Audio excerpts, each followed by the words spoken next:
En el Perú hay más de 10 millones de personas que viven hoy en la pobreza. Y desde que empezó la pandemia, casi 3 millones más se han sumado a esta dura realidad. Son peruanos y peruanas que luchan día a día por salir adelante, pero cuyos ingresos no alcanzan para poder cubrir lo básico.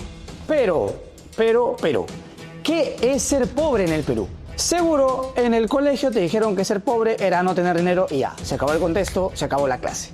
Pero no, la realidad es mucho más que eso. Ser pobre es no poder vivir con dignidad, no tener acceso a agua limpia, vivir lejos de un hospital o que tus hijos tengan que caminar horas para llegar a la escuela. Eso es lo que llamamos pobreza multidimensional. Piensa en cada persona o cada niño cargando una mochila y dentro de ella hay piedras. Piensa que cada piedra representa una privación, falta de educación, falta de salud, inseguridad, poco tiempo para descansar porque tienen que trabajar muchísimo o para disfrutar con la familia, falta de bienestar emocional, ahora que estamos con este tema de la salud mental. Mientras más piedras tengan en la mochila una persona, más pesada y difícil va a ser la vida para esta. ¿Y cómo medimos qué tan difícil o qué tan pesada es la mochila de cada peruano? Hay varias formas, pero la más usada en el mundo es el índice de pobreza multidimensional, que mide la salud, la educación y las condiciones de vida de las personas, o sea, los servicios, acceso a servicios. Se puede decir que una persona está en pobreza multidimensional cuando su mochila, de la que te hablaba, está muy cargada de piedras, o sea, carencias. Y para este índice es cuando supera más del 30%. ¿Qué pueden ser dificultades elevadas para poder vivir? En nuestro país, la carga más pesada de esta mochila de la pobreza es la educación. Muchos niños y niñas peruanos o adolescentes no asisten regularmente a la escuela y adultos incluso no completan la secundaria. Por eso se dice que en nuestro país hay desarrollo sin desarrollo. O sea, hemos crecido en los últimos 30 años, pero ¿hacia dónde? ¿Por qué factores? ¿Y realmente todos los peruanos han crecido? ¿Tú sientes, genio o genia, que estás viendo este video, que has crecido? ¿O sientes que cada día la vida, el costo, la salud y la casa es más cara en nuestro país? Pero volviendo al tema de las escuelas públicas, a 7 de cada 10 alumnos le falta lo básico. No tienen agua, desagüe ni electricidad, dificultando el aprendizaje. En las zonas rurales de nuestro país, esta carga se combina con la falta de servicios básicos.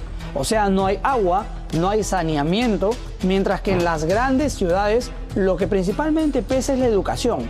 ¿O no has escuchado de ese amigo, ese primo, ese conocido que no culminó sus estudios o que apenas culminó la secundaria pero ya no pudo ir a más? En cualquier lugar, la falta de oportunidades educativas, sobre todo, sigue siendo la carga más difícil de superar. Por lo tanto, en el Perú, desde los años 90 que se dio el ajuste económico gracias a este señor, sí, cuestionado, querido por muchos, odiado por muchos más, se ha logrado obtener un crecimiento, ojo, crecimiento económico y una autonomía del Banco Central de Reserva que le ha dado a nuestro país una escalabilidad, por decirlo de alguna manera, para poder ser más atractiva para el mercado internacional.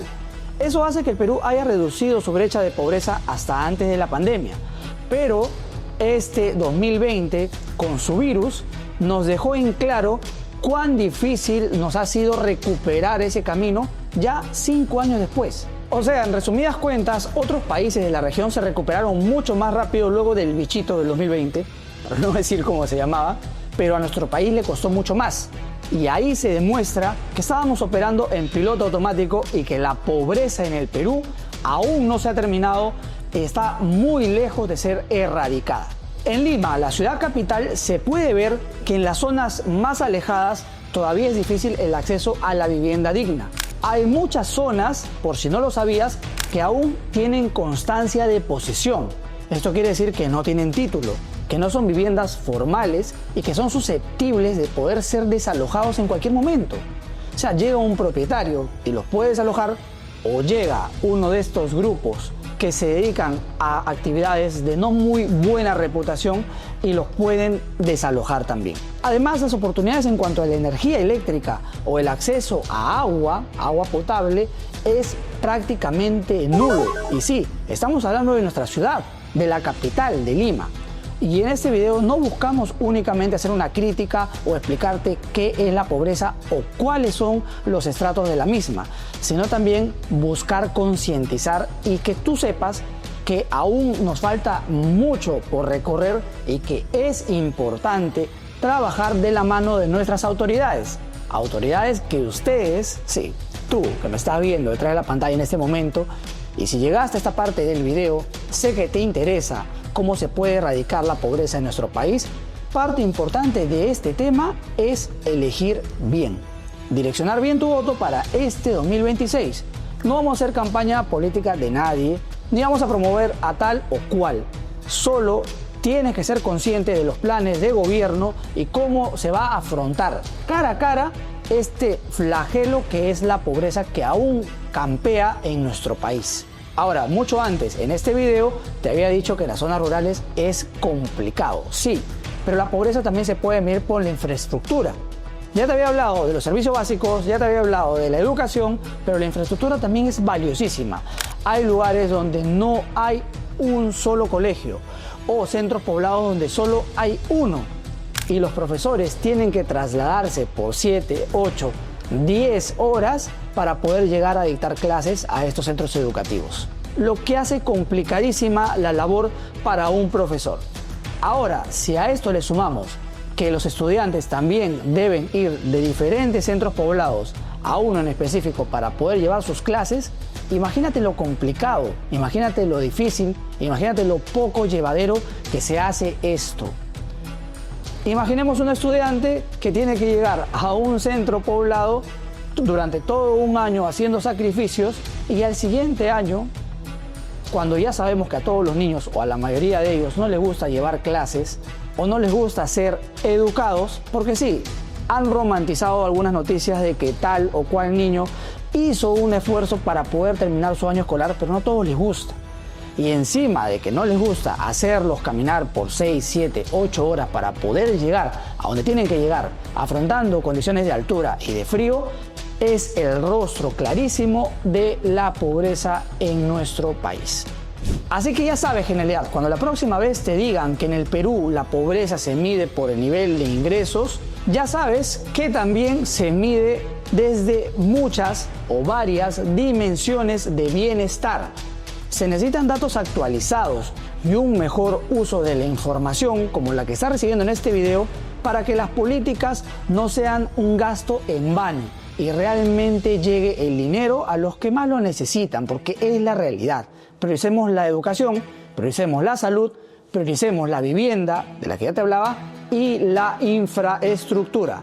Esto quiere decir viviendas justas, a precios de mercado, oportunidad de vivienda para todos, evitar estas populares favelas que se han formado en nuestro país, donde reina la informalidad y donde las personas no tienen ni siquiera un título de propiedad. ¿Y por qué es importante un título de propiedad? Te lo resumo súper rápido. Si esta persona en algún momento quiere vender su propiedad, si quiere vender la casa y tiene un título, le van a pagar un precio justo. Si tiene una constancia de posesión, le van a dar una propina, con suerte, para poder sacarlo de la casa, y si no, lo pueden dejar sin casa. Y eso no es vivir en un país con desarrollo. Este video no busca alarmar ni busca expandir la mala información, sino hacer información consciente sobre lo que es la pobreza en nuestro país. Y cuando la próxima vez te digan que el pobre es pobre porque quiere, háblale de la pobreza multidimensional que va en diferentes direcciones y obedece a diferentes factores. Ya sabes, soy Daniel Cáceres y estoy aquí para darte factos financieros que acomoden o incomoden tu vida según sea el caso. Nos vemos en un próximo video, genialidad. Ya saben, activen la campanita, suscríbanse porque YouTube no está compartiendo los contenidos como se debe. Nos vemos en una próxima sesión. Un peruano informado es un peruano poderoso. Namaste.